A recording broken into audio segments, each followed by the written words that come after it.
the things that stand the test of time that haven't changed.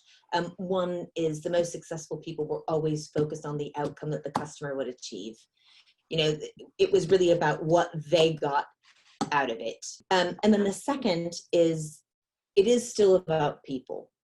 That relationship element, the trust, you know, at the end of the day, it's myself and my customer and the stakeholders on their end that have to agree that we're going to do this and we're going to do it in a certain way and we're going to do it for a certain price and we're going to achieve certain outcomes as a result of our working together. And we have to believe that, you know, these are the right people to do that with, because would you agree in the market, you know, it gets harder and harder to differentiate yourself from a competitor. The time that you have, you know, in terms of having features and benefits or even price points that go ahead of a competitor is very short.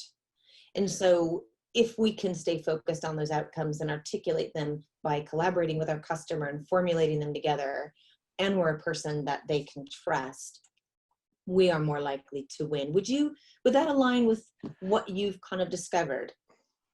Absolutely, because you said those things together. One of the things that really winds me up is that people buy from people. Yeah. And then stop, nothing else. I will wait for the next thing. People buy from people who will work with me to understand my outcomes and then prove that they've got the right resources and capabilities and everything else to deliver on that.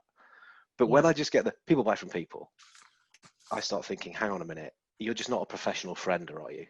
You know, they go around just glad handing everyone all this thing. No, that's not why people buy. But even when you explained it, you talked about outcomes first. Understand the outcomes, then say that you're the person. We can build that relationship and build trust to be able to work together, because that's when the human element does become important. Yeah, but absolutely. just being a good old egg and sort of, you know, playing a nice round of golf and standing a few beers, and you're a friend, that's fine. You know, nothing wrong with being friends with people, but I'd say it's not selling, not in the modern way. So yeah, we're on the same page. But you know, I'm sure we've shared in that lots of people will give you their time in exchange for a good drink, a good meal, or a good round, but they won't necessarily give you their business. And I think that's probably one of the things that have changed.